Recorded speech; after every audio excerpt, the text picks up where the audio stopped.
ಆದರೆ ನಿಮ್ಮ ಕಣ್ಣುಗಳನ್ನ ಕಾಣೋ ರೀತಿಯಲ್ಲಿ ಸಾಕ್ಷಿ ಗುಡ್ಡೆಗಳನ್ನು ನಿರ್ಮಾಣ ಮಾಡಲಿಕ್ಕೆ ಎಲ್ಲ ತರದ ಪ್ರಯತ್ನವನ್ನ ಮಾಡಿ ಮತ್ತೆ ನಿಮ್ಮ ಮುಂದೆ ಬರ್ತೇವೆ ಅನ್ನೋ ಮಾತನ್ನ ಈ ಸಂದರ್ಭದಲ್ಲಿ ಹೇಳಲಿಕ್ಕೆ ನಾನು ಬಯಸ್ತೇನೆ.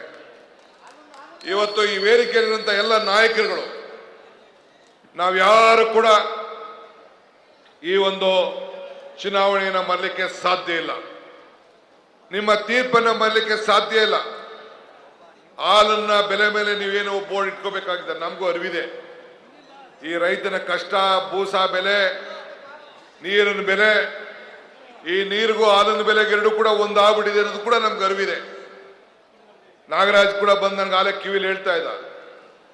ಅವೆಲ್ಲ ಸೂಕ್ತ ಕಾಲದಲ್ಲಿ ಸೂಕ್ತ ನಿರ್ಧಾರವನ್ನು ನಾವು ಮಾಡ್ತೇವೆ. ನೀವು ಹಣಕ್ಕೆ ಬೆಲೆ ಕೊಡಲಿಲ್ಲ, ಗುಣಕ್ಕೆ ಬೆಲೆ ಕೊಟ್ರಿ. ಯೋಗೇಶ್ ಅವ್ರ ಮೇಲೆ, ನಮ್ಮ ಮೇಲೆ, ಸುರೇಶ್ ಮೇಲೆ, ಪುಟ್ಟಣ್ಣ, ರಾಜು, ಬಾಲಕೃಷ್ಣ, ಹುಸೇನ್, ಈ ಜಿಲ್ಲೆಗೆ ಸಂಬಂಧಪಟ್ಟಂತ ಯೋಗೇಶ್ನ ಮತ್ತು ನಾವೆಲ್ಲ ಸೇರಿ ಶಾಸಕರ ಮೇಲೆ ನಮಗೆ ಅಪಾರವಾದಂಥ ವಿಶ್ವಾಸವನ್ನು ಇಟ್ಟು ನಿಮಗೆ ಮತವನ್ನು ಕೊಟ್ಟು ನಿಮ್ಮ ಸೇವೆ ಮಾಡಲಿಕ್ಕೆ ಅವಕಾಶ ಮಾಡಿಕೊಟ್ಟಿದ್ದೀರಿ.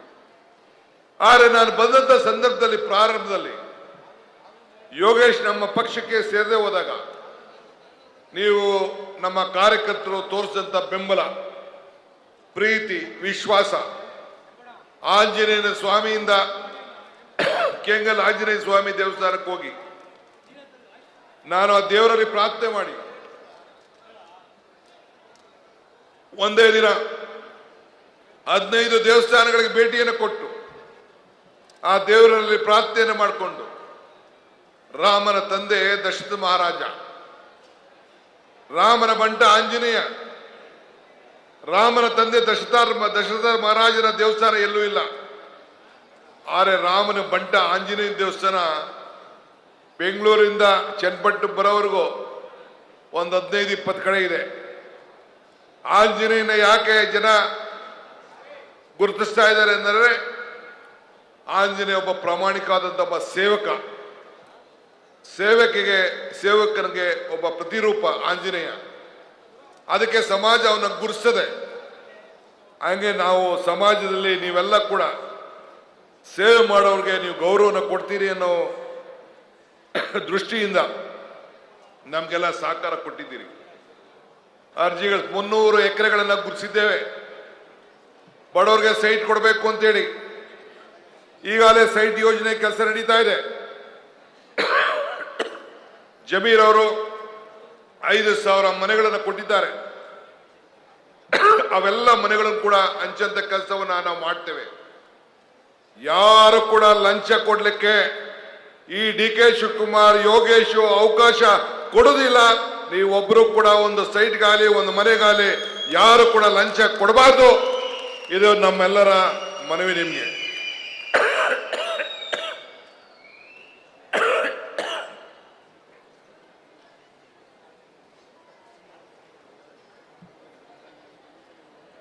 ಚುನಾವಣಾ ಸಂದರ್ಭದಲ್ಲಿ ಸಮೀಕ್ಷೆಗಳು ಬರ್ತಾ ಇತ್ತು. ನಾನು ಚುನಾವಣೆ ಮುಂಚಿತವಾಗಿ ಹೇಳಿದೆ ನನ್ನ ಮಾಧ್ಯಮ ಸ್ನೇಹಿತರಿಗೆ,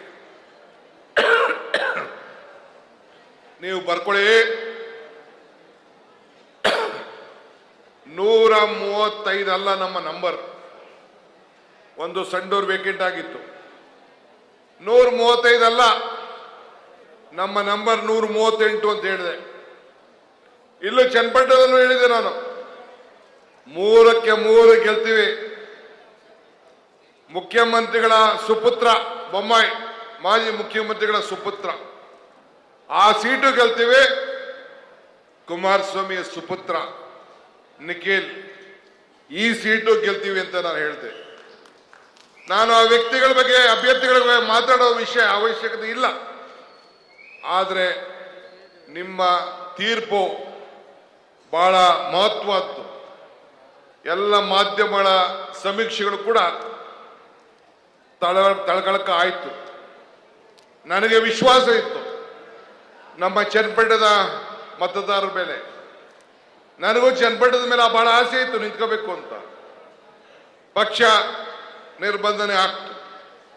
ಸುರೇಶ್ ಇರಬೇಕು ಅಂತೇಳಿ ನಮ್ಮ ಪಕ್ಷದವರು ಮತ್ತು ಕಾರ್ಯಕರ್ತರು ಹೇಳಿದ್ರು.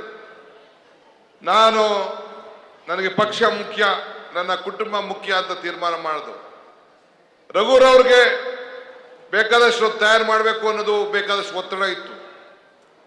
ಹಾಗೂ ಕೂಡ ಯೋಗೇಶ್ ಅವರು ಬಂದು ನಮ್ಮ ಪಕ್ಷದ ಸಿದ್ಧಾಂತದ ಮೇಲೆ, ನಮ್ಮ ನಾಯಕತ್ವದ ಮೇಲೆ, ಕಾಂಗ್ರೆಸ್ನಿಂದ ರಾಜಕಾರಣ ಮಾಡದೆ ಕಾಂಗ್ರೆಸ್ನಲ್ಲೇ ಉಳಿತೇನೆ, ಕಾಂಗ್ರೆಸ್ನೇ ಬೆಳೆಸ್ತೇನೆ ಅಂತೇಳಿ ಬಂದು ಮಾತು ಕೊಟ್ಟ ಮೇಲೆ ನಾನು ಮಲ್ಲಿಕಾರ್ಜುನ್ ಖರ್ಗೆ ಸಾಹೇಬ್ರ ಹತ್ರ, ಸಿದ್ದರಾಮಯ್ಯನವ್ರ ಹತ್ರ ಮಾತಾಡಿ ಸುರೇಶ್ ನಾನಿಬ್ರು ಸೇರಿ ಚರ್ಚೆಯನ್ನು ಮಾಡಿ ನಾವು ನಮ್ಮ ಕಾರ್ಯಕರ್ತರನ್ನೆಲ್ಲ ಕೂಡ ವಿಶ್ವಾಸಕ್ಕೆ ತೆಗೆದುಕೊಳ್ಳಕ್ಕಾಗಲಿಲ್ಲ ಕೊನೆಯ ಗಳಿಗೆಯಲ್ಲಿ.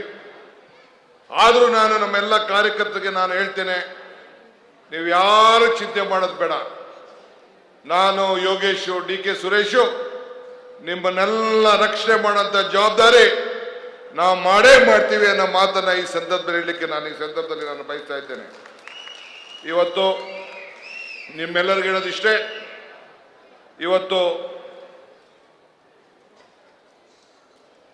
ಇವತ್ತು ಮಹಿಳೆಯರು ಅತಿ ಹೆಚ್ಚು ಬೆಂಬಲ ಕೊಟ್ಟದ್ದು ದಾಖಲೆಗಳು ಇವತ್ತು ಉಳ್ಕೊಂಡಿದೆ. ಕಾರ್ಯಕರ್ತರು ಎಲ್ಲರೂ ಕೂಡ ಒಗ್ಗಟ್ಟಾಗಿ ಕೆಲಸ ಮಾಡಿದ್ರಿ. ಇವತ್ತು ಗ್ಯಾರಂಟಿಗಳನ್ನ ತಲುಪಿಸೋರಿಗೆ ನೆನಪು ಮಾಡಿಕೊಟ್ರಿ, ಅಭಿವೃದ್ಧಿ ಬಗ್ಗೆ ಚರ್ಚೆ ಮಾಡಿದ್ರಿ. ಅದನ್ನು ಮುಂದುವರ್ಸ್ಕೊಂಡು ಹೋಗ್ಬೇಕು. ಯಾರು ಕೂಡ ಚಿಂತೆ ಮಾಡೋದು ಬೇಡ. ಏನೇ ವಿಚಾರ ಇದ್ರೂ ಕೂಡ ನಾನು ನಿಮ್ಮ ಜೊತೆಯಲ್ಲಿ ಇರ್ತೇನೆ. ಸುರೇಶ್ ಅವರ ಜೊತೆಯಲ್ಲಿ ಇರ್ತಾರೆ, ಪುಟ್ಟಣ್ಣ ಅವ್ರ ಜೊತೆಯಲ್ಲಿ ಇರ್ತಾರೆ, ಬಾಲಕೃಷ್ಣ, ಇಕ್ಬಾಲ್ ಹುಸೇನ್ ಎಲ್ಲ ಕೂಡ ನಿಮ್ಮ ಜೊತೆಯಲ್ಲಿ ಜಿಲ್ಲೆಯಲ್ಲಿ ನಮ್ಮ ಮಾಜಿ ಶಾಸಕರುಗಳ ಆದಿಯಾಗಿ, MLC ರವಿ ಆದಿಯಾಗಿ ಎಲ್ಲರೂ ಕೂಡ ನಾವೆಲ್ಲ ಜೊತೆಯಲ್ಲಿ ಇಟ್ಕೊಂಡು ನಿಮ್ಮ ಕೆಲಸವನ್ನು ನಾವು ಸತತವಾಗಿ ನಾವು ಮಾಡಿಕೊಂಡು ನಾವು ಬರ್ತೇವೆ. ಆದ್ರಿಂದ ಇಷ್ಟು ದೊಡ್ಡ ಬಹುಮತವನ್ನು ಈ ಕ್ಷೇತ್ರದ ಇತಿಹಾಸದಲ್ಲಿ ಮೊದಲನೇ ಬಾರಿಗೆ 25,000ಕ್ಕೂ ಹೆಚ್ಚು ಮತಗಳನ್ನು ತಾವೆಲ್ಲ ಕೊಟ್ಟಿದ್ದೀರಿ.